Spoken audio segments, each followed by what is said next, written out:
18ஆம் படி கருப்பரே போற்றி, பகைவரை நடுங்கச் செய்பவனே போற்றி, நல்லதே நினை, நல்லது மட்டுமே நினை. கருப்பசாமி பிள்ளைகளுக்கு இந்த அப்பனின் அன்பும் பாதுகாப்பும் என்றுமே 100% முழுமையாக இருக்கும். உன் தாயானவள் உன் குலதெய்வ வாக்கினை அல்லவா உனக்கு கொண்டு வந்திருக்கின்றேன்.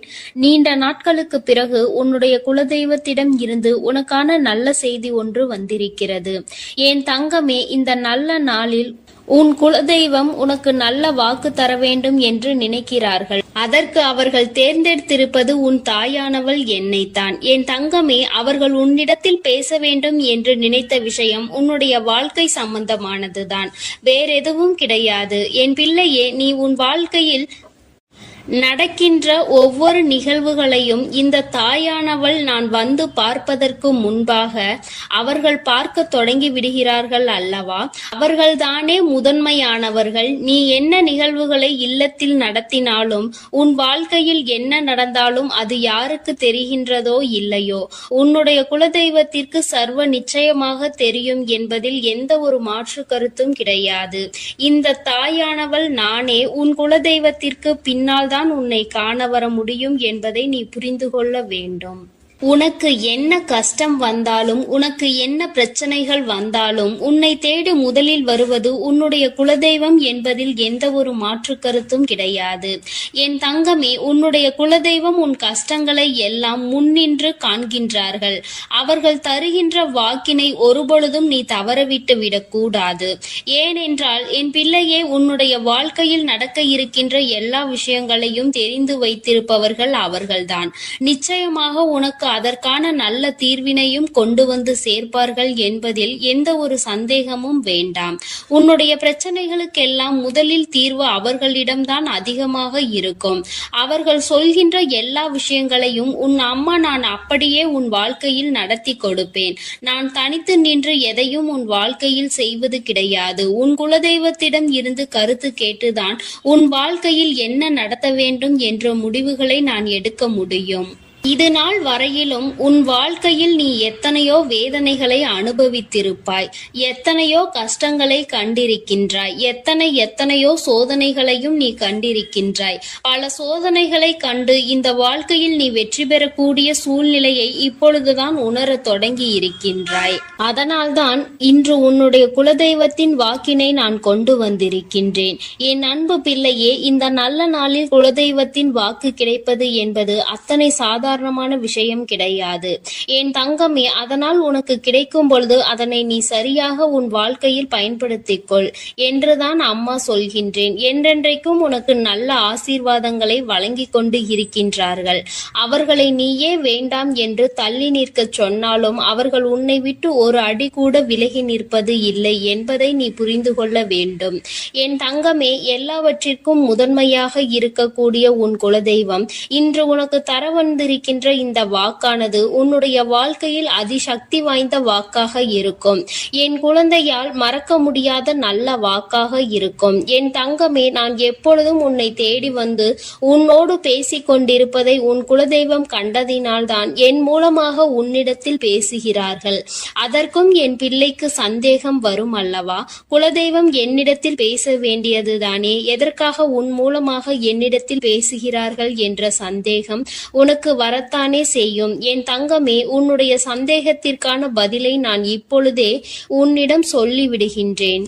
நீ என்னோடு அதிக அன்போடு இருப்பதனால் என் மூலமாக உன்னை காண வந்திருக்கின்றார்கள்.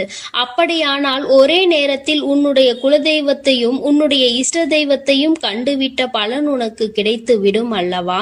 என் தங்கமே, இந்த தாயானவள் உன் வாழ்க்கையில் எந்த அளவிற்கு இடத்தை பிடித்திருக்கிறேன் என்பது நான் நன்கு உணர்ந்த விஷயம்தான். என் பிள்ளையே, நீண்ட நாளாக உன் தாயானவள் உன் வாழ்க்கையில் இருக்கின்ற ஒரு கஷ்டத்தை புரிந்துதான் அதற்கான தீர்வினை கொடுப்பதற்காக வந்திருக்கின்றேன். இனி இந்த வாழ்க்கையில் உனக்கு நல்லது நடக்கும் என்பதை நீ முழுமையாக நம்பிவிட்டாலே போதும். எல்லா கஷ்டங்களிலும் இருந்து உனக்கு நான் நிச்சயமாக ஒரு நல்ல நிலையை கொடுப்பேன். இதில் எந்த ஒரு மாற்று கருத்தும் கிடையாது. எல்லா சூழ்நிலைகளும் உன் வாழ்க்கையில் மாறிவிடும். குலதெய்வம் இன்று உனக்கு தருகின்ற வாக்கினை சரியாக கேட்டுக்கொள். அதை உன்னுடைய மனதிற்குள் நீ பதிய வைத்துக்கொள். என் குழந்தையே, உன் குலதெய்வம் உன்னிடத்தில் சொல்கின்ற முக்கியமான முக்கியமான விஷயம், உன் வாழ்க்கையில் பல மாற்றங்கள் ஏற்பட போகிறது என்றுதான் சொல்கின்றார்கள். ஒரு கஷ்டத்தில் இருந்து நீ மீண்டு வரப் போகின்றாய். உன்னை கை நீட்டி பேசிய ஒருவர் உன்னிடத்தில் மன்னிப்பு கேட்கப் போகின்றார்.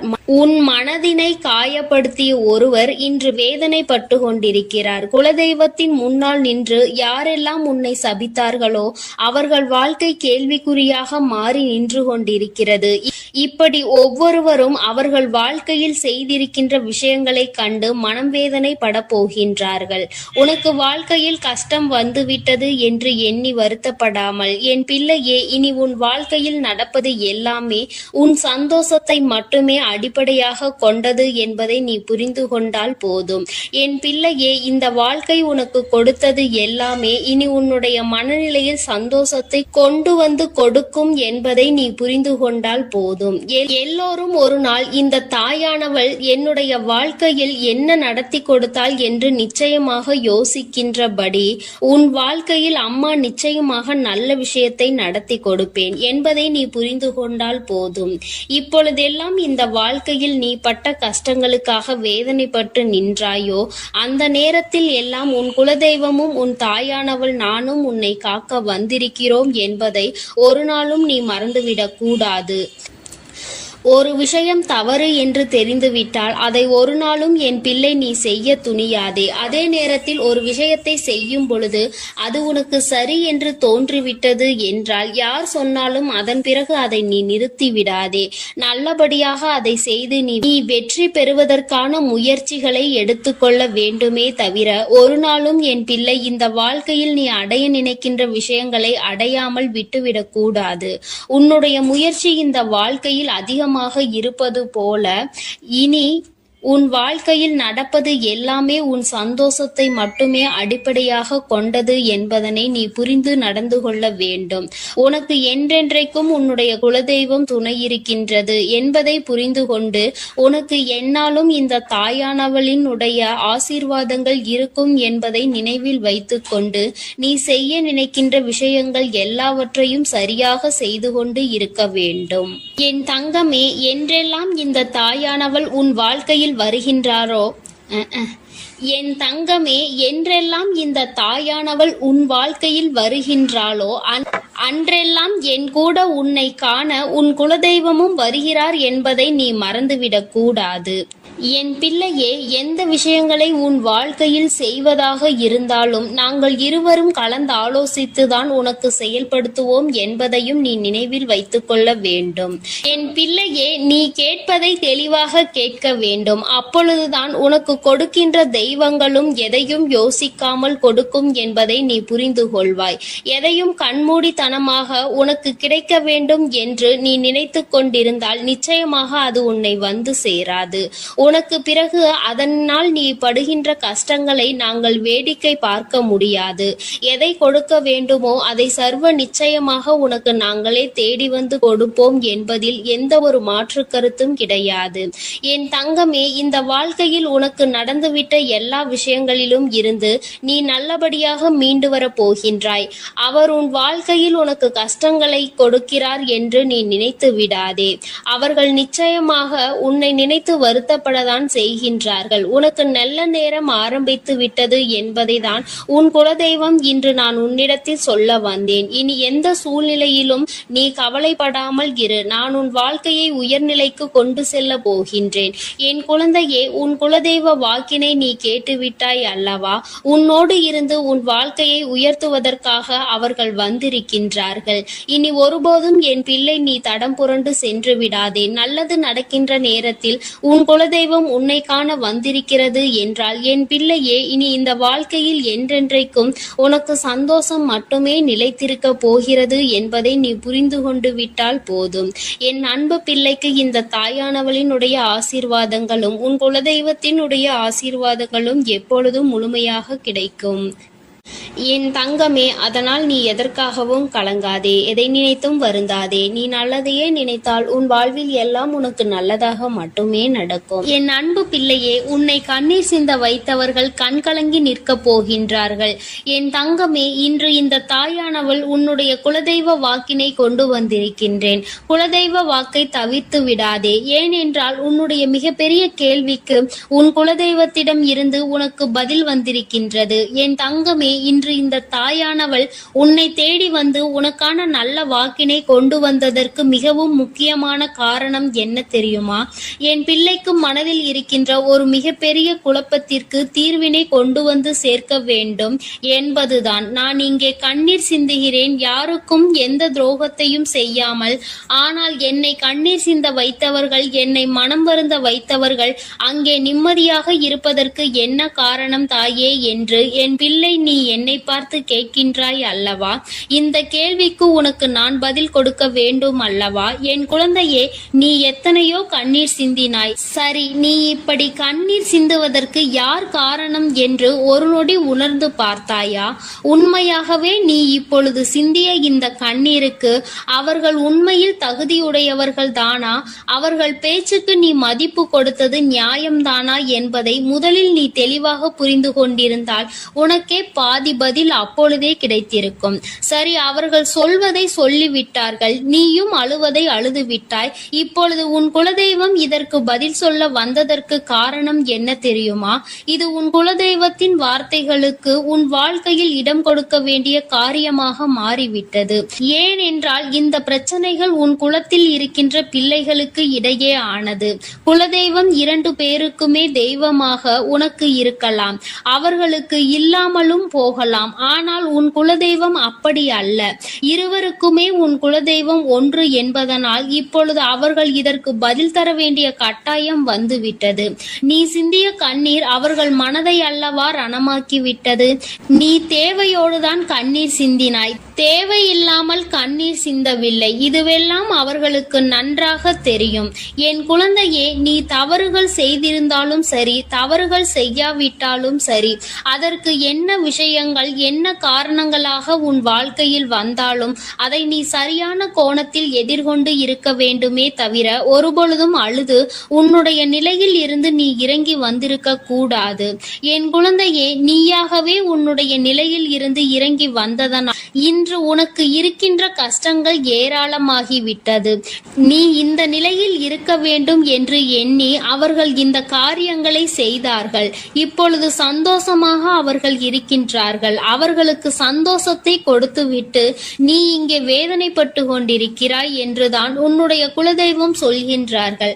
அது மட்டும் அல்லாமல் நீ இன்னமும் சில செயல்களை வேண்டாதவைகளாக செய்து கொண்டிருக்கிறாய் என்று அவர்கள் மனம் வருத்தப்படுகின்றார்கள். யாருக்கு என்ன பிரச்சனை என்றாலும் அதை இழுத்து உன் தலையில் போட்டுக்கொள்வதே மிகப்பெரிய வேதனைக்குரிய செயலாகும். அவர்கள் நினைக்கின்றார்கள் அடுத்தவர்கள் படுகின்ற கஷ்டங்களை பார்த்து மனம் இறங்குவதில் தவறில்லை. அதற்கு அவர்கள் உன்னிடத்தில் உதவிகள் கேட்டால் மட்டும்தானே செய்து கொடுக்க வேண்டும். மாறாக நீயாகவே உள்ளே நுழைந்து அவர்களுக்கு உதவுகிறேன் என்று சொல்லிவிட்டு நாளை உன்னுடைய கஷ்டங்களுக்கு யாரும் உனக்கு உதவிக்கு வராமல் நீ நிற்கும் பொழுது அது எத்தனை பெரிய வேதனையாக இருக்கும் என்பதை உன்னால் புரிந்து கொள்ள முடியும். அதற்காக கைமாறு கருதாமல் உதவி செய்ய வேண்டும் என்று சொல்லி இருக்கின்ற பொழுது நீ உதவிகளை செய்யக்கூடாது என்று சொல்கின்றேனே என்று என் பிள்ளை நீ நினைக்கலாம். என் தங்கமே, வாழ்க்கையில் இப்பொழுதெல்லாம் பல மாற்றங்கள் வந்துவிட்டது. முன்பு போல இப்பொழுது இருக்கின்றவர்கள் எல்லாம் இல்லை. ஒரு உதவியை செய், அதற்கு கைமாறு எதிர்பார்ப்பது மட்டும் அல்லாமல் அந்த உதவிகளை செய்தவர்களுக்கே குழி தோண்ட நினைப்பதுதானே இப்பொழுது இருக்கின்ற மனிதர்களின் மனநிலையாக இருந்து கொண்டிருக்கிறது. அடுத்தவர்கள் வாழ்க்கையில் கெடுதல் நினைக்க ஒருவரும் ஒரு அளவு கூட சிந்திப்பது கிடையாது. யாருக்கு வேண்டுமானாலும் என்ன வேண்டுமானாலும் செய்ய நினைக்கிறார்கள். அதனால் அவர்கள் நினைக்கின்ற விஷயங்கள் எல்லாம் சரிதான் என்று எல்லாவற்றையும் விட்டுவிடக் கூடாது என்றுதான் உன் குலதெய்வம் சொல்கின்றார்கள். வேண்டியவர்கள் வேண்டாதவர்கள் என்றெல்லாம் இப்பொழுது கிடையாது. உண்மையில் எவரினுடைய வார்த்தைகள் உனக்கு ஆறுதலையும் அன்பையும் கொடுக்கின்றதோ அவர்கள் மட்டுமே உனக்கு வேண்டியவர்கள். உனக்கு யாருடைய வார்த்தைகள் உனக்கு வேதனைகளை அதிகமாக கொடுக்கின்றதோ அவர்கள் உனக்கு வேண்டாதவர்கள். இப்பொழுதெல்லாம் இப்படிதான் உனக்கு இருக்கின்ற உறவுகளை கணிக்க வேண்டுமே தவிர ஒருபொழுதும் நீ உறவுகள் என்று எண்ணி தேவையில்லாத நட்புகளை வளர்த்து கொள்ளாதே. என் பிள்ளையே, தெரியாதவர்கள் கூட ஓடி வந்து உதவிகளை செய்து கொடுத்து விடுவார்கள். தெரிந்தவர்கள் இங்கே உதவிகளை செய்வது கிடையாது. தெரிந்தவர்கள்தான் அடுத்தவர்களுக்கு உதவிகளை செய்தால் எங்கே அவர்கள் வாழ்க்கையில் முன்னேற்றம் வந்துவிடுமோ என்று எண்ணி அதை செய்ய மறுக்கின்றார்கள். என் தங்கமே, இதையெல்லாம் இனிமேல் உன் வாழ்க்கையில் நடக்க இருக்கின்ற விஷயங்கள். அதனை உனக்கு புரிய வைக்க வேண்டும். அதன் பிறகாவது என் பிள்ளை இந்த வாழ்க்கையில் என்ன நடந்து கொண்டிருக்கிறது என்பதை புரிந்து கொண்டு அதற்கு ஏற்றது போல நீ வாழவும் தொடங்கி விடுவாய். இனியும் இந்த சூழ்நிலைகள் இப்படியே இருக்கும் என்றால் நீ உன்னுடைய மனநிலையில் மாற்றங்களை கொண்டு வர வேண்டும். நான் இப்படிதான் இருப்பேன், இப்படிதான் வேதனையை அனுபவிப்பேன் என்றால் யாராலும் உன்னை எதுவும் செய்துவிட முடியாது அல்லவா? உன்னுடைய குலதெய்வம் அதை தான் சொல்லி அங்கே வேதனைப்பட்டு கொண்டிருக்கின்றார்கள். அதனால் என் குழந்தையே, இனி ஒருபொழுதும் இந்த வாழ்க்கையில் உனக்கு கிடைத்த கஷ்டங்களை எண்ணி வேதனைப்படாமல் இனி உன்னுடைய வாழ்க்கையில் உன்னை தூக்கி நடத்துகின்ற தெய்வமாக நான் இருப்பேன் என்பதை நீ மனதில் வைத்து கொண்டு உனக்கு செய்கின்ற விஷயங்களை எல்லாம் பார்த்து நீ கணக்கில் எடுத்துக்கொள்ள வேண்டாம். யாரை விட்டுவிட வேண்டும் என்பது உன்னுடைய கையில் தான் இருக்கிறது. எல்லாவற்றிற்கும் மேலாக இந்த வாழ்க்கை உனக்கு கொடுக்க நினைத்த சோதனைகளை எல்லாம் நீ கடந்து வந்து யார் உன்னை அள வைத்தார்களோ அவர்கள் முன்னிலையில் நீ வாழ்ந்து காட்ட வேண்டும். உன் குலதெய்வம் இன்னொன்றையும் சொல்லி இருக்கின்றார்கள். உன்னை கண்ணீர் சிந்த வைத்தவர்கள் அங்கே மிகுந்த மனவேதனைக்கு ஆளாகி நிற்கப் போகின்றார்கள். அடுத்தவர்களுக்கு வேதனையை கொடுப்பதற்கு முன்பாக சற்று சிந்தித்து இருந்தால் இன்று அவர்கள் நல்ல நிலைக்கு வந்திருப்பார்கள். ஆனால் அவர்கள் இன்று உன் குலதெய்வத்தின் கையால் தண்டனை பெறுவதற்கு தயாராக நிற்கின்றார்கள்.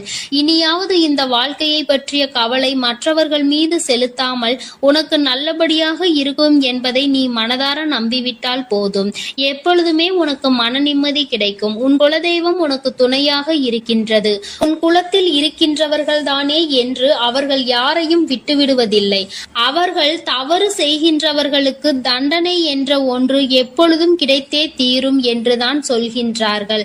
அந்த தண்டனையை அவர்கள் இந்த வாழ்க்கையில் அனுபவித்தே தீருவார்கள் என்பதிலும் எந்த மாற்று கருத்தும் கிடையாது. எதுவாக இருந்தாலும் இல்லையே, நீ மட்டும் மனதார எந்த துரோகத்தையும் செய்து விடாதே. இனி இந்த வாழ்க்கை உனக்கு நல்லதை கொடுக்க வேண்டும் என்றால் கெட்ட மனிதர்களிடம் இருந்து சற்று ஒதுங்கி இருக்க பழகிக்கொள். அவர்களை பற்றி தெளிவாக புரிந்து கொண்டு அவசரப்பட்டு நீ அழுது உன்னுடைய பலவீனத்தால் உன் சந்தோஷத்தை நீயே இழந்து விடாதே. என் அன்பு பிள்ளைக்கு இந்த தாயானவளினுடைய ஆசீர்வாதங்களும் உன் குலதெய்வத்தினுடைய ஆசீர்வாதங்களும் எப்பொழுதும் முழுமையாக கிடைக்கும். என் தங்கமே, அதனால் நீ எதற்காகவும் கலங்காதே, எதை நினைத்தும் வருந்தாதே. நீ நல்லதையே நினைத்தால் உன் வாழ்வில் எல்லாம் உனக்கு நல்லதாக மட்டுமே நடக்கும். என் அன்பு பிள்ளையே, இன்று உன்னுடைய குலதெய்வத்திடம் இருந்து ஒரு முக்கியமான செய்தியோடு வந்திருக்கிறேன். அவர் உன்னுடைய வாழ்க்கை சம்பந்தமான ஒரு செய்தியினை தான் கொண்டு வந்திருக்கிறார். என் தங்கமே, என் மூலமாக அதனை உனக்கு தெரிவிக்க வேண்டும் என்று அவர்கள் ஆசைப்படுகின்றார்கள். ஏனென்றால் இந்த வராகியாகிய என்னுடைய ஆசீர்வாதங்களும் என்னுடைய உதவியும் சேர்ந்து உனக்கு கிடைக்க வேண்டும் என்று அவர்கள் நினைக்கின்றார்கள். அதனால்தான் என் மூலமாக உனக்கு அதனை தெரிவிக்க நினைக்கின்றார்கள். என் குழந்தையே, உன்னுடைய வாழ்க்கை இன்றிருக்கின்ற சூழ்நிலையை பார்த்து அவர்கள் மிகுந்த மனவேதனை அடைகின்றார்கள். ஏனென்றால் தேவையில்லாத அர்த்தமில்லாத கோபங்களினால் உன்னுடைய வாழ்க்கை இன்று தலைகீழாக மாறி கிடக்கின்றது. உன்னுடைய உண்மையான அன்பினை ஏற்றுக்கொள்ள முடியாமல் அதற்கு மதிப்பு கொடுக்காமல் தேவையில்லாத கோபதாபங்களால் உன்னை பிரிந்து உன்னுடைய உறவுகள் இருந்து கொண்டிருக்கிறது. என் தங்கமே, உன்னுடைய குலதெய்வம் இவற்றை எல்லாம் பார்த்து கொண்டுதான் இருக்கிறது. அவர்களுக்கு தெரியும் அல்லவா யார் மீது தவறு இருக்கின்றது, யார் மீது தவறு இல்லை என்று. என் தங்கமே, உன் மீது தவறு இல்லை என்பதை அவர்கள் நன்றாக புரிந்து கொண்டுதான் இப்பொழுது உன்னோடு பேச, உனக்கு நல்ல வாக்கு கொடுக்க, உன் மனதிற்கு நல்ல ஆறுதல் கொடுக்க வந்திருக்கின்றார்கள். உன்னுடைய மனதில் இருக்கின்ற வேதனைகளை அவர்களை விட வேறு யாராலும் உணர்ந்து கொள்ள முடியாது. உன்னுடைய குலத்தினை காக்கின்ற தெய்வம் இன்று நீ உன்னுடைய குலத்தோடு ஒன்றுபட்டு இல்லாமல் பிரிவினையில் இருப்பதைக் கண்டு அவர்கள் சிறிது மனவேதனையில் இருந்து கொண்டுதான் இருக்கின்றார்கள். ஆனாலும் உன் மீது தவறு இல்லை, உன்னை சுற்றி இருப்பவர்கள் மீதுதான் தவறு இருக்கின்றது. நயவஞ்சகத்தால் உன்னை வீழ்த்த நினைத்தவர்களை தான் நீ விட்டு பிரிந்திருக்கிறாய் என்பதும் அவர்களுக்கு நன்றாக தெரியும். அதனால்தான் அந்த நயவஞ்சகர்களை விட்டு உன்னிடம் பேசுவதற்காக ஆசைப்படுகின்றார்கள். என் குழந்தையே, அவர்கள் சொன்னதை நான் உன்னிடம் சொல்கிறேன், கேள். என் பிள்ளையே, நீ உன்னுடைய வாழ்க்கையை நல்லபடியாக இந்த தாய் நான் உன்னுடைய குலதெய்வம் அமைத்து கொடுத்தபடி தான் வாழ வேண்டும் என்று ஆசைப்படுகின்றாய். ஆனால் உன்னை சுற்றி இருப்பவர்கள் உன்னை வாழ விடாமல் தடை செய்து கொண்டிருக்கின்றார்கள். நீ என்ன செய்தாலும் உனக்கு இடைஞ்சல்கள் தான் கொடுத்து கொண்டிருக்கின்றார்கள். அவர்கள் என்னை தான் வணங்குகிறார்கள். நான் அவர்களுக்கு நல்ல புத்தியை தான் கொடுத்தேன். ஆனால் அவர்கள் தீய வழியை தான் நாடி செல்கின்றார்கள். நான் எத்தனையோ முறை அவர்களை நல்வழிப்படுத்துவதற்கு பல வாய்ப்புகளை ஏற்படுத்தி கொடுத்து பார்த்தேன். ஆனாலும் அந்த வாய்ப்புகளை அவர்கள் சரியாக பயன்படுத்தி கொள்ளவில்லை. நீ என்ன சொல்வது, நான் என்ன கேட்பது என்பது போல நடந்து கொண்டிருக்கின்றார்கள். என் தங்கமே, உன்னுடைய குலதெய்வம் எனக்கே அவர்கள் இத்தனை மரியாதை தான் வைத்திருக்கிறார்கள் என்றால் உன்னை அவர்கள் எந்த அளவிற்கு நடத்துவார்கள் என்று எனக்கு புரிந்து கொள்ள முடிகிறது. அவர்களினுடைய மனநிலை, அவர்களினுடைய போக்கு எதுவும் உன் தாயானவள் எனக்கு பிடிக்கவில்லை. நான் அவர்களுக்கு கொடுத்த வாய்ப்பினை அவர்கள் தவற விட்டு விட்டார்கள். இனிமேல் நான் உன் குலத்தை காக்கின்ற தெய்வமான அவர்களுக்கான தண்டனையை நான் கொடுக்க வேண்டியதாக இருக்கின்றது. நான் சில தண்டனைகளை மறைமுகமாக கொடுத்து பார்த்தேன். ஆனால் அந்த தண்டனையை அவர்கள் கொஞ்சம் கூட மதிக்கவும் இல்லை. அந்த தவறுகளை திரும்ப திரும்ப செய்து கொண்டேதான் இருக்கின்றார்கள். அவர்கள் என்னவோ அவர்களுக்கு நடந்ததெல்லாம் ஒரு பெரிய விஷயமாக தெரியாதது போல நடந்து கொண்டு திரிகின்றார்கள். என் தங்கமே, நீ வேதனைப்படாதே. உன்னை சுற்றி உன்னை காயப்படுத்துபவர்களுக்கானது இனிமேல் அவர்கள் கைகளில் வந்து சேரும். நீ நன்றாக இருக்க மாட்டாய் என்று சொன்ன வாய் அவர்களே அழிக்க போகின்றார்கள். என் தங்கமே, நீ நினைக்கலாம் நம் குலதெய்வம் அவர்களுக்கு இது போன்ற வழிகளை செய்யக்கூடாது, அவர்களுக்கு இது போன்ற காயத்தினை ஏற்படுத்த கூடாது என்று நீ நினைக்கின்றாய். ஏனென்றால் உன்னுடைய மனது அத்தகைய நல்ல மனதல்லவா? எல்லோருக்குமே நல்லதை மட்டுமே செய்ய வேண்டும் என்று நினைத்தாய் அல்லவா? நீ நினைத்ததன் பலன்தான் இன்று அனுபவித்துக் கொண்டிருக்கிறாய். ஆனால் நீ நினைத்தது யாருக்காக என்பதை ஒரு முறை சிந்தித்திருக்க வேண்டும். நயவஞ்சக கூட்டம் சூழ்ச்சிகளினால் மற்றவர்களை வீழ்த்திவிடலாம் என்று நினைக்கின்ற கூட்டம். எத்தனை கஷ்டங்கள், எத்தனை சோதனைகளை கொடுத்தாலும் அதிலும் திருந்தாத கூட்டம். அவர்களுக்காக அல்லவா நீ உதவிகளை செய்ய நினைக்கின்றாய்? அவர்களுக்காகத்தானே இப்போது இறக்கப்படுகின்றாய்? நீ செய்த நன்றியை ஒரு சிறிதளவு கூட மதிக்காதவர்கள் நீ செய்த உதவியை ஒரு சிறு துளியேனும் மதிக்காமல் உனக்கு ஒரு சிறு துளி கூட நன்றி என்கின்ற உணர்வினை காட்டாமல் இருக்கின்றார்கள். எத்தனை செய்தாலும் இனியும் அவர்களுக்கு அந்த நன்றி இருக்க போவதில்லை. எதிர்பார்ப்பதும் தவறான விஷயம். ஏனென்றால் அவர்களுக்கு மனித குணம் என்பது இல்லாமல் போய்விட்டது. அவர்கள் தீய சக்தியின் பிடியில் இருந்து கொண்டிருக்கின்றார்கள். அதனால் அவர்களை தீய சக்தியின் பிடியில் இருந்து மீட்டெடுப்பதோடு மட்டுமல்லாமல் நல்ல பாடத்தினை புகட்ட வேண்டுவது உன்னுடைய குலதெய்வத்தினுடைய கடமையாக இருக்கின்றது.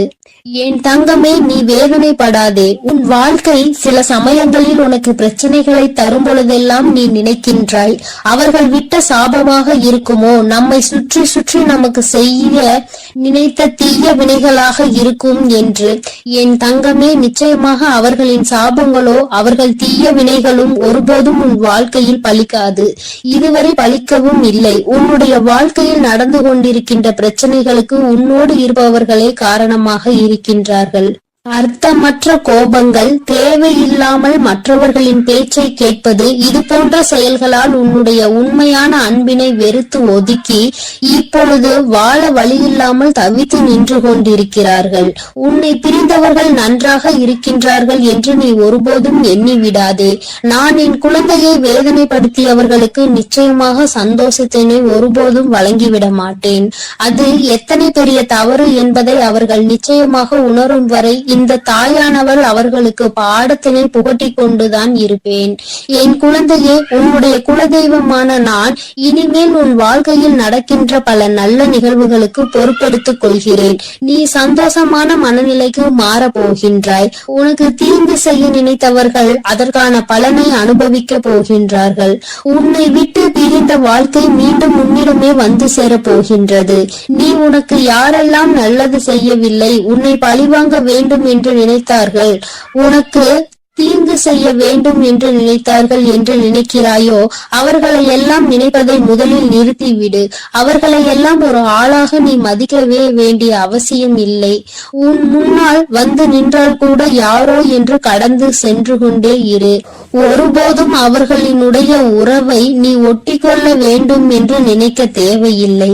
இந்த உறவு உன் வாழ்க்கை முழுவதும் தொடரப்போவதும் இல்லை. நிச்சயமாக ஏதாவது ஒரு இக்கட்டான கட்டத்தில் உன்னை யாரென்று தெரியாதது போல நடந்து கொள்வார்கள். நிறைய அதற்கான வாய்ப்புகள் இருக்கின்றது. இன்றிருக்கின்ற மனிதர்களின் மனநிலை எல்லாம் அப்படிதான் இருக்கிறது. எல்லாம் தனக்கு மட்டும்தான், வேறு யாருக்கும் எதுவும் கொடுக்க கூடாது என்ற எண்ணம் அவர்களுக்குள் இருக்கும் வரை அவர்கள் வாழ்க்கையில் ஒருபோதும் எந்த ஒரு முன்னேற்றத்தையும் கண்டுவிட முடியாது. என் குழந்தைகளை நான் என்னுடைய குடும்பம் ஒற்றுமையாக இருக்க வேண்டும் என்றுதான் ஆசைப்பட்டேன். ஆனால் அதில் இது போன்ற நயவஞ்சகர்கள் இருக்கும் பொழுது நானே ஒற்றுமையாக இருப்பதே எப்படி என்று யோசிக்க ஆரம்பித்து விட்டேன். இது போன்ற நயவஞ்சகர்களின் பிடியில் என்னுடைய குழந்தை சிக்காமல் இருப்பதே நல்லது என்பதை உணர்ந்து கொண்டேன். எனக்கு என்ன கஷ்டம் வந்தாலும் என்னுடைய குலதெய்வம் என்னை கைவிடாது, என்னை நிச்சயமாக காப்பாற்றும் என்று நீ நல்ல எண்ணத்தோடு நினைக்கின்றாய் அல்லவா? நிச்சயமாக உன்னை ஒருபோதும் நான் கைவிட மாட்டேன். அதே சமயத்தில் உன் குடும்பத்திலேயே இருப்பவரே அவருக்கு நல்லது செய்வேன் என்று நினைத்து கொண்டு அவர் மனதில் எந்த ஒரு நல்ல எண்ணங்களும் இல்லாமல், நேர்மை என்பது துளி கூட இல்லாமல் செயல்களை செய்து கொண்டு இருக்கும் பொழுது ஒருபோதும் என்னுடைய ஆசிகள் அவர்களுக்கு கிடைக்காது. என் தங்கமே, உன்னுடைய குலதெய்வத்தினை வாக்கினை கேட்டாய் அல்லவா? ஒருபோதும் உனக்கு நயவஞ்சகத்தை செய்பவர்கள், உனக்கு துரோகத்தை செய்ய நினைப்பவர்களுக்கு அவர்கள் ஒருபோதும் துணை போகவும் மாட்டார்கள். அவர்களுக்கு எந்த ஒரு நல்ல விஷயங்களையும் செய்து கொடுக்கவும் மாட்டார்கள். உன்னுடைய உண்மையான பக்திக்கு நிச்சயமாக அவர்கள் நல்ல பலனை கொடுப்பார்கள். அதனால் நீ துரோகிகளை நினைத்து வருத்தப்படாதே, அவர்களை நினைத்து வேதனைப்படாதே. என்ன வேண்டுமானாலும் அவர்கள் செய்துவிட்டு போகட்டும். உன்னுடைய குலதெய்வத்தோடு இந்த வராகியும் உனக்காக எப்பொழுதும் நிற்கும் பொழுது நீ எதற்காகவும் வருந்த கூடாது. அவரவர் செய்கின்ற காரியங்களுக்கான பலனை நிச்சயமாக அவரவர்களே அனுபவிப்பார்கள். அவை எல்லாம் இனி உன் கண் முன்னே நிகழும் என்பதில் எந்த ஒரு மாற்று கருத்தும் கிடையாது. தன்னுடைய வினையை தானே சுமந்து விட்டு செல்லட்டும். நீ இது போன்ற மனிதர்கள் இடையே ஒருபோதும் பழக்கத்தை வைத்துக் கொள்ள வேண்டாம். இனியும் இந்த நட்பு தொடருவதனால் எந்த ஒரு பயனும் இல்லை என் செல்ல குழந்தையே. அதனால் நீ கவனமாக இரு. நானும் உன் குலதெய்வமும் எப்போதும் உன்னோடே இருக்கிறோம். நீ எதற்காகவும் கலங்கி நிற்க வேண்டாம். நான் உங்களோடு இருந்து உங்களை எப்பொழுதும் வழிநடத்தி சென்று கொண்டேதான் இருக்கிறோம். என் அன்பு பிள்ளைக்கு இந்த கருப்பனின் ஆசீர்வாதமும் அன்பும் என்றுமே முழுமையாக இருக்கும். வேண்டும் வரம் தருபவனே போற்றி, வேட்டை பிரியனே போற்றி போற்றி.